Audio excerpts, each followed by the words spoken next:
Hey everyone, in this video I'm just going to be playing with some bar models to show you how you can use them to your advantage. Sometimes, like in our other videos, we can find some very easy numbers, but sometimes it might be a little bit more difficult. Okay, so let's look at that. Let's pretend I want to know 85% of 60. I want to know that one there. And that one's a little bit more difficult. So let's just write this down. I know I want to find 80%. That means the part of a whole. So that whole means that 60 is my 100%. And because we'll be playing with it, I'm just going to make it a little bit bigger than normal.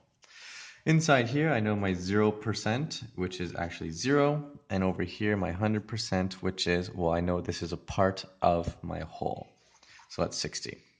And I want to find my 85%. So that's going to be somewhere around here. 85%. Now, if I look at this one here, I know 100 can't scale down to 85. I could scale this down to 5 and then just scale it all the way up to 85, but let's do something a little bit different. We're going to actually mix our additive and multiplicative thinking. Here, let's see. I know that 60% is 100, or 60 is 100%, so it's half is going to be 30 is going to be half because I divide by 2. I can also scale this down again. I can scale this down to 5%. So 5% is going to be 3. And I can scale it up to 10%. And 10% is going to be 6.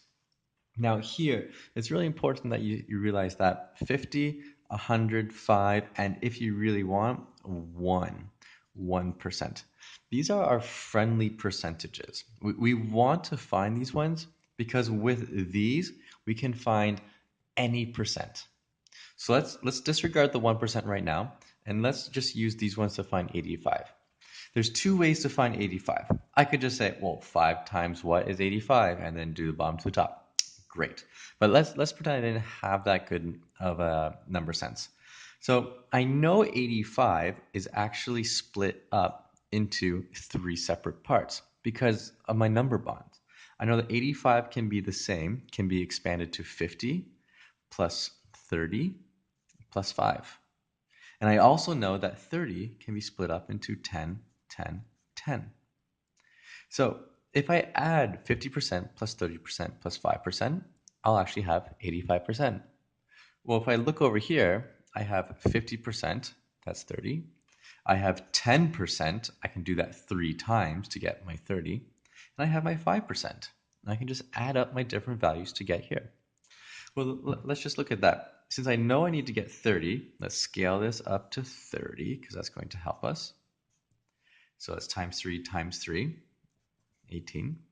And I have 50, so my 50%, let's just do over here. 50% is the same as 30.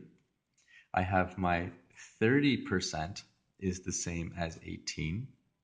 And I have my 5%, which is the same as 3. If I add these all up together, I have 50% plus 30% plus 5%, 85%, which is the same as 30 plus 18 plus 3.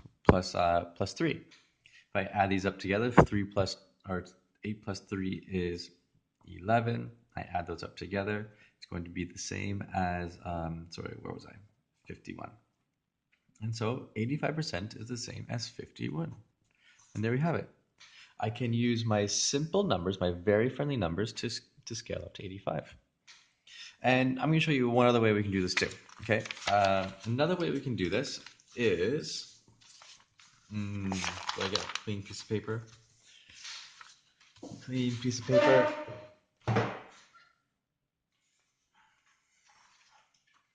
Sorry about that, everyone.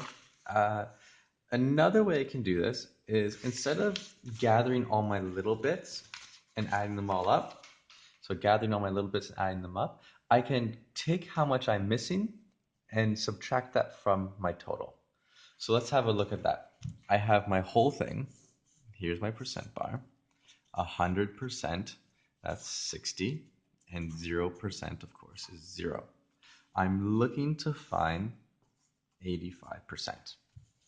All right, so what's the difference between 85 and 100? Well, That's 15%. So if I can find 15%, I can then subtract 15% from my total to find my missing value. Well, over here, can I scale this down to 10? I sure can. 10% is just 6, divide 10, divide 10. And then 5% is half of that, 3. Therefore, 15%, 5% plus 10%, 15% must be 3 plus 6, 9. So if 15% is 9, that means if I subtract 15%, I just need to subtract 9. And I end up with 51. And if we look at our one from before, of course, our numbers match up. 85% is 51. Okay? And we can play with these with our 1s and 2% and all sorts of things. Okay, but I hope that this video just kind of give you the idea of how we can play with our percent bar in order to find some different percentages or some very specific percentages. I hope this helps. If you have any questions, please email me. I'll get back to you as soon as I can. Bye for now.